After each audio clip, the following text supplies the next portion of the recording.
Welcome to another week in our introduction to social media marketing. This week, we'll continue preparing by focusing on two more core building blocks for your social media marketing.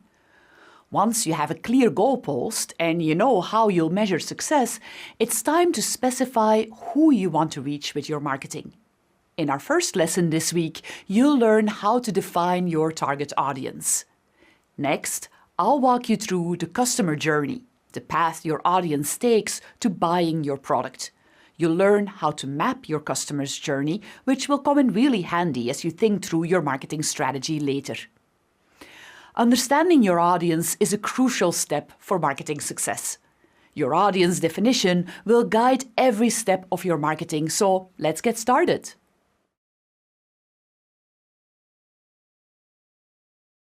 Let me start this video with a quote from management consultant and author Peter Drucker. He said, "The aim of marketing is to know and understand the customer so well the product or service fits him and sells itself." I like that quote. I came to marketing through consumer research. I focused on studying customers and understanding their needs. I studied how consumers cook when working for Unilever's pasta sauce division, how they quench thirst when working in a team that developed ice popsicles, and how they use computers and email when I worked for Yahoo, and much more. While the topics I studied varied, I learned one really important thing.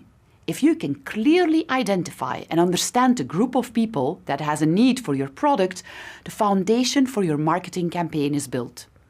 This group of people will become the target of your marketing action. At the end of this video, you'll know what marketers refer to when they talk about their target audience and audience segments. Let's start by defining what we mean by target audience.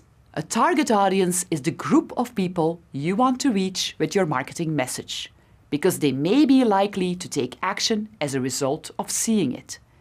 And while you may be tempted to say that your audience is everyone, that's not realistic. Not everyone is interested in every product. And as a marketer, you will have a limited budget, so you don't want to waste your precious marketing dollars and time on people that have no need for your product. You want to try to reach those people who are most likely to be interested in your product. People in your target audience will have certain characteristics in common. These characteristics usually fall into three broad categories. First, demographics. They may have the same age, gender, household income, occupation, education, and location. People in your target audience may also be described based on interests they share. They may all be interested in certain products, topics, or activities. Or they may share certain behaviors.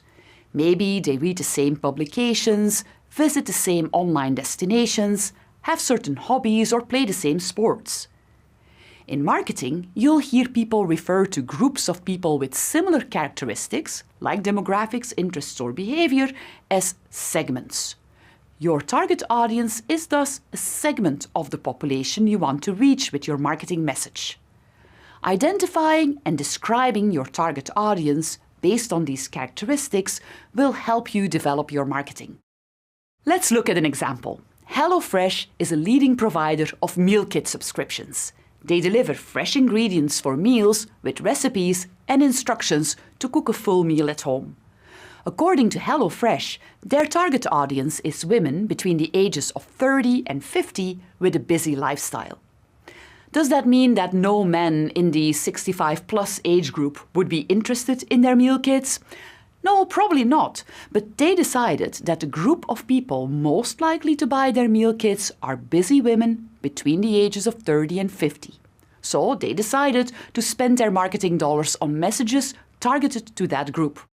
It is possible for a company to have more than one target audience, but usually there's one target audience that the company is most focused on. That's the primary target audience. A primary target audience will typically get the most attention, since the people in this group are expected to become your most valuable group of customers. Secondary target audiences are other groups of people with common characteristics who may be interested in your products or services, but are unlikely to become your most valuable customers. Secondary target audiences can help you structure your marketing efforts. especially if you sell more than one product or service, or if you feel your products or services may appeal to distinctly different groups of people. Let's take another look at Calla and Ivy, the flower business we introduced in our previous videos. Remember how Imra is setting up the website for the business so she can sell her flower bouquets online.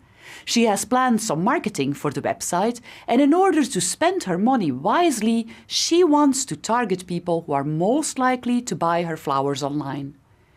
Based on her experience with the customers in her flower shop in Amsterdam, she decided to define her primary target audience as follows: women between the ages of 30 and 55 who live in urban areas, have some higher education, and who are interested in interior design. But she's also learned over the years that men visit her store to buy flowers for special occasions, birthdays, Mother's Day, Valentine's Day, etc., or sometimes just to surprise the loved one. So she decided that it would be good to define a secondary target audience that she would direct her special occasion and gift-giving campaigns to. She describes this target as professional men between 35 and 65 who live in urban areas and who commonly give gifts. Having these specific targets in mind helps Imra think about her marketing. In fact, the more specific you can be in describing the target audience, the better. In our next video, I'll walk you through the steps you can follow to create your target audience.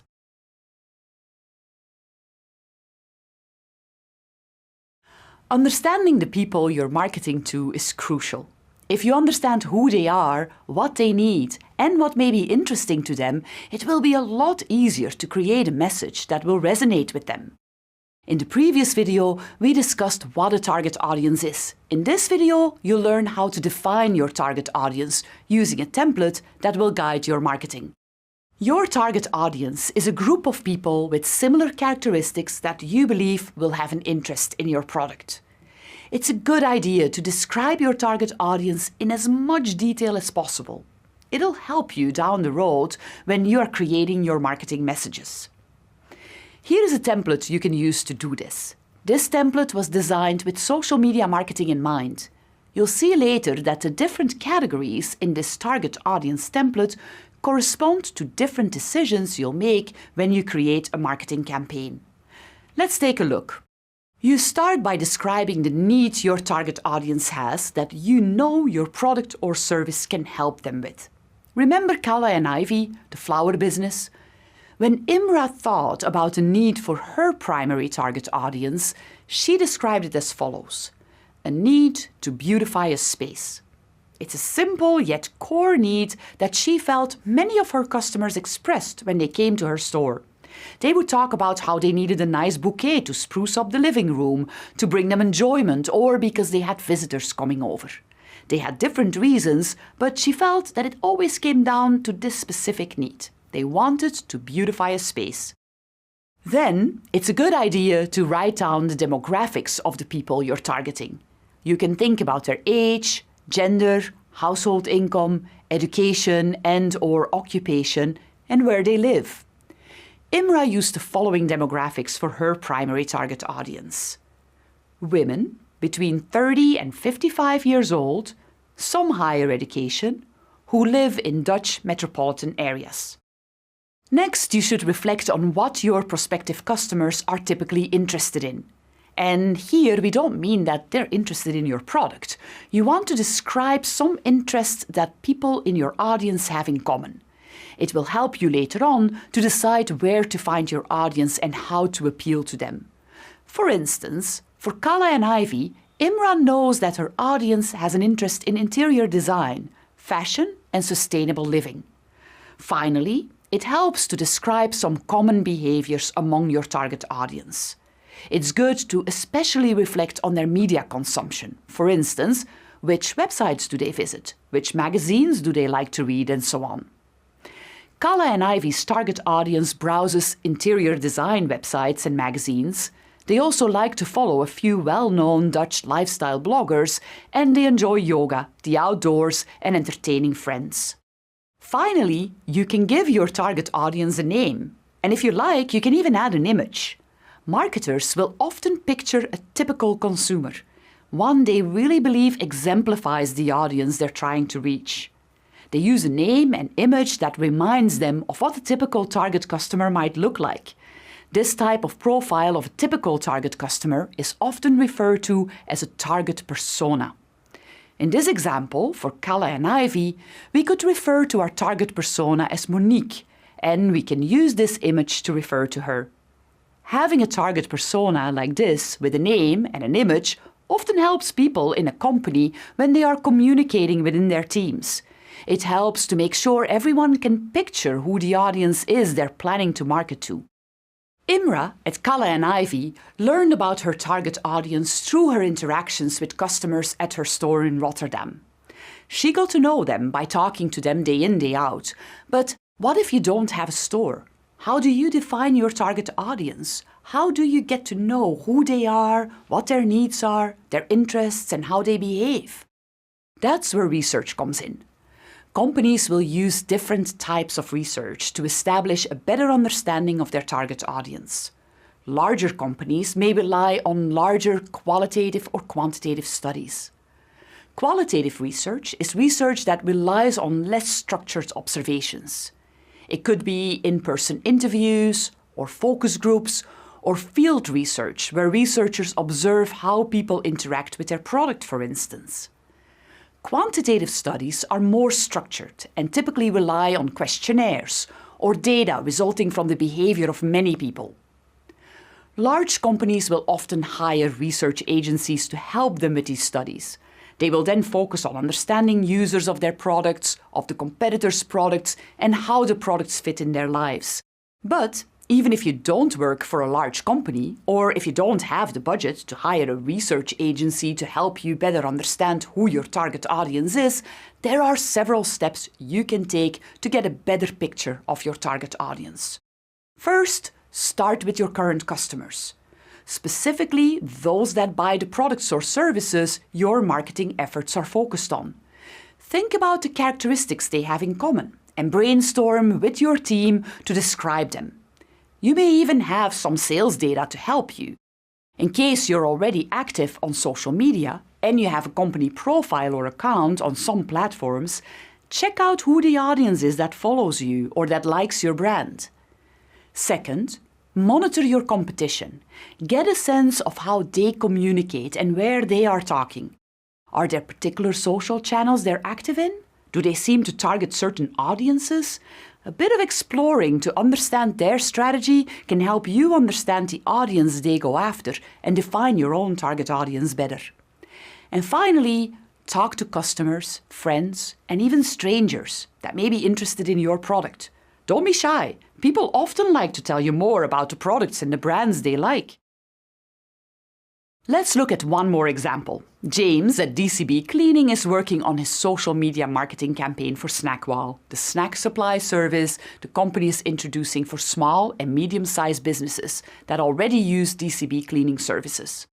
The goal for James's campaign is to enroll 25% of the DCB cleaning clients in Snackwall within 6 months. James is starting to think through the message for his campaign, and he takes a moment to write down the target audience, so he has a clear image of who the message goes to. In terms of demographics, James is targeting an audience that's typically between 40 and 55 years old, mostly male, highly educated, and in a managerial role. The DCB clients are mostly in the San Francisco Bay Area. James is modeling this largely after the current client base of DCB Cleaning, since his goal is to attract clients to Snackwall. To further characterize his target audience in terms of interests and behavior, James sent out a short questionnaire to current customers of DCB Cleaning, in which he asked them whether or not they were interested in providing free snacks to their team. He also asked questions about the type of business the client was part of. Based on the answers and the client profiles James had access to, he completed the target audience template as follows. In terms of interests, James believes that his potential clients are interested in startup culture, workplace wellness, and employee benefits. In terms of behavior, he characterizes his audience as reading tech news publications, craft coffee aficionados, and focused on networking. He also found that his target is active on Reddit. James then pictured a fictitious person to represent his target. He added this picture and he called the persona Venturing Jim. With this image in mind, James starts to reflect on his campaign and he uses this information to discuss his plans with his intern. It helps them to brainstorm what messages might appeal to Venturing Jim. Clearly defining your target audience is an important step in your marketing preparations. It pays off to take some time to reflect on your target audience. We discussed how research can help you to better define what your target audience looks like. And next, you'll find some tips on tools you can use to conduct that research.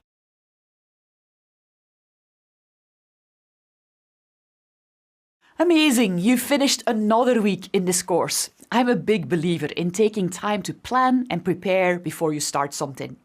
I apply that to my social media marketing too. A good chunk of time goes into preparation and laying the groundworks of a campaign, but you'll see that it pays off. The building blocks you mastered in the past 2 weeks will reappear many times as you go through your social media marketing campaigns. You now know what marketers mean when they refer to a target audience, and you learned how you can find and describe the target audience for your marketing. You also learned what a customer journey is and why it matters. And finally, you learned to describe the customer journey for your target audience. Now it's time to put what we've learned so far together. Remember how you explored the social media marketing landscape? Now that you know the building blocks for your marketing, it's time to learn how to select the social media marketing platforms that match your marketing goals. That's what's next.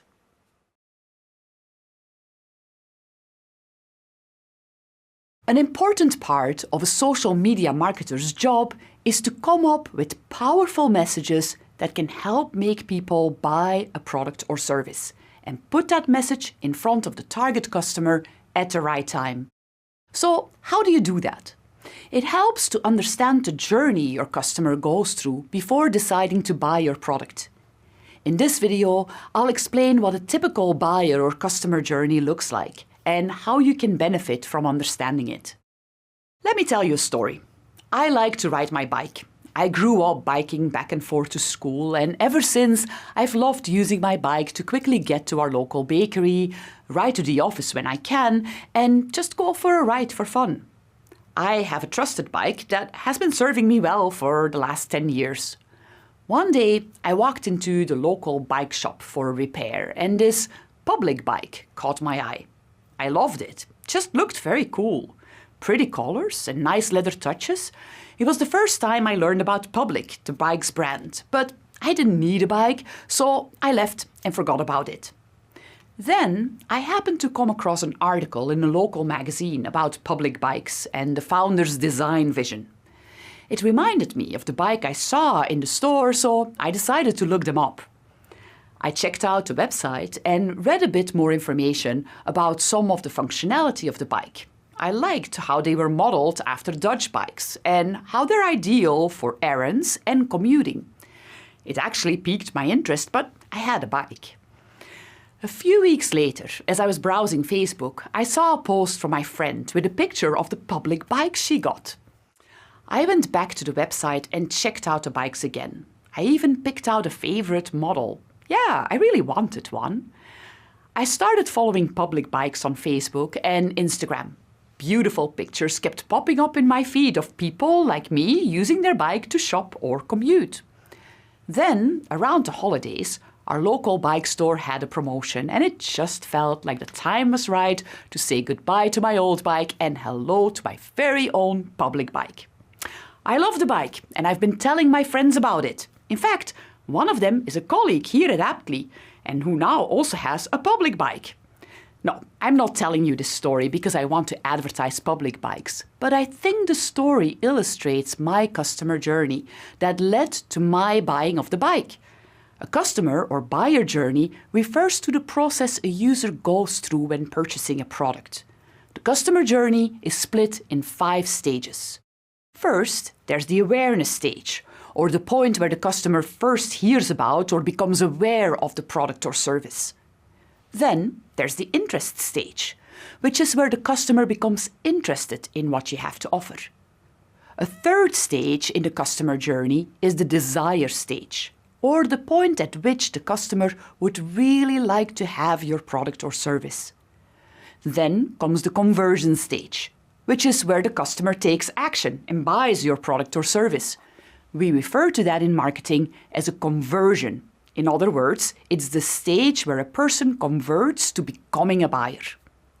And finally, there's the advocacy stage, which is the stage where people become advocates of the products or service they bought. Let's look back at my bike purchase. I first became aware of the public bikes when I visited our local bike store. Then, after I saw the article about public bikes and went to do a little bit more research, I became interested. And as I saw the posts from my friends and the cool pictures on Instagram and Facebook, I actually wanted the bike. I was in the desire stage. When I then saw the promotion my local bike store had over the holidays, I finally took action and converted. After riding my bike for a little bit, I loved the experience and I became an advocate. So I went from being content with my old bike to an advocate for my public bike. That was my customer or buyer's journey. I went through all 5 stages and was, of course, subtly pushed by marketing to advance through my journey. The customer journey is not always equally explicit or linear. In some cases, people may jump a stage or they may go back and forth a bit through the different stages. For instance, some people may desire a product at some stage and then lose interest after a little bit, but with the right marketing messages, they may become interested again and desire the product and even buy it. Even with that in mind, it's a good idea for a marketer to map their customer's journey as they plan out their marketing. Marketing is all about moving people through the customer journey. At every stage of the journey, you want to get a message in front of the people in that stage to persuade them to move on to the next stage. Depending on the stage a person is in, different types of messages will work better than others. First, you have to generate awareness for your product and get people interested. Ads that show your product and brand and the associated benefits are typical for that stage. In my bike example, this could simply be an ad or an image of the bike, showing its beautiful design and some of its key features. Then, to move people from being interested to desiring a product, ads that bring to life how a product may fit in a person's life, what outcomes they can expect and so on, will help. In my bike example, that could be Instagram posts of people grocery shopping in the city on their bikes, for instance. They are the types of messages that help people imagine themselves with the product. Then, to move someone from the desire to the conversion stage, marketing or advertising that helps people make the jump to action helps. Promotions are a typical way to do that. It could be a coupon, a sale, or maybe a gift that comes with the purchase. For my bike, it was a seasonal sale that made me decide to buy. You might think that the task of the marketer is done once people buy the product, but that's not actually true. Once someone has bought a product, it's important to turn that person into an advocate. That may guarantee more sales down the line, and it could help to generate some word-of-mouth marketing, one of the most valuable forms of marketing, where your message gets spread by happy customers. So how could you help at this stage? Great after-sales service can help. Make it easy for people to start using your product or contact you with any questions they may have. Encouragement for people to review your product or post about the product on social media can also help. The process of moving people through the customer journey results in what marketers refer to as a marketing funnel. The funnel symbolizes the fact that not all customers at a certain stage will move on to the next stage. In fact, gradually, more and more potential customers will drop out. Not all the people that are aware of your product will also be interested, and not everyone who's interested will really desire your product. Of the people that would really like your product, not everyone ends up buying, and the people that buy don't all become advocates. Of course, marketers will try hard to minimize the drop-off at every stage, but funnels are a good representation of marketing reality. Understanding your customer's journey will help you craft your messages and reach your customers at the right time to help them move along their journey. In our next video, we'll take a closer look at how you can map your customer's journey.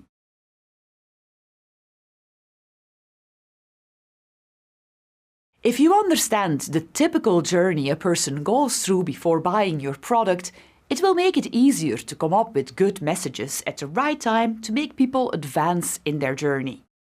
Social media provides us with excellent opportunities to put these messages in front of people. So, as we plan our social media marketing, it's a good idea to map out what the journey of a customer looks like and when and how we can push them along to becoming a buyer. At the end of this video, you'll know how to map a customer's journey. The customer journey, sometimes called the buyer's journey, refers to the experiences people have before deciding to purchase a product or service. As we discussed in the previous video, this journey is comprised of 5 different stages: awareness, interest, desire, conversion, and advocacy. Marketing is all about helping people move through this journey so they end up purchasing your product and ideally become advocates. To do that, it helps to ask yourself when people might proceed from one stage to the next and how this may happen. Let's go back to DCB Cleaning, the business cleaning services company. Remember James in the marketing department? He's thinking through the marketing campaign that can help current DCB customers become customers of Snackwahl. James has determined who his target audience is: their current customers interested in providing benefits for employees and contributing to employee wellness. He also knows that his target audience follows startup-related news and is active on Reddit. Now he's trying to imagine what a typical journey may look like for his target customer before they become Snackwahl customers, and when and how they may move from one stage to the next. First, James thinks about the awareness stage. He asks himself when his target will be most receptive to becoming aware of his product and also having an interest in it. James believes that it's best to talk about Snackwahl a few weeks after a person became a customer of the cleaning service. He figures that by then, customers will understand how the DCB service is different, convenient and personal, and they may be receptive to thinking about a new product they offer. James believes that the best way to introduce Snackwahl is through a message in the DCB Cleaning app, which his customers typically open on a weekly basis. And he also plans to post about Snackwahl on the DCB Cleaning Facebook page. Then, when a person has seen an initial message, they may be interested, but James thinks he needs to do something more to make people really want the service. He wants to prove to them that the snacks are different from the usual office candy, so he thinks a promotion could help.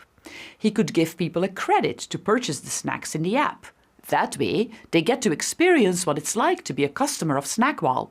So he plans a $20 credit for each DCB customer to try out the snacks.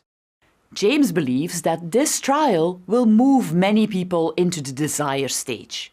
He would then follow up a few weeks later after people tried the snacks with another offer, a coupon for 20% off the first snack delivery. He thinks that this will lead many customers to convert and become a customer of Snackwahl. For those people who converted and put a Snackwahl in their office, James plans to follow up with a surprise: a box of new fruit bars, free of charge.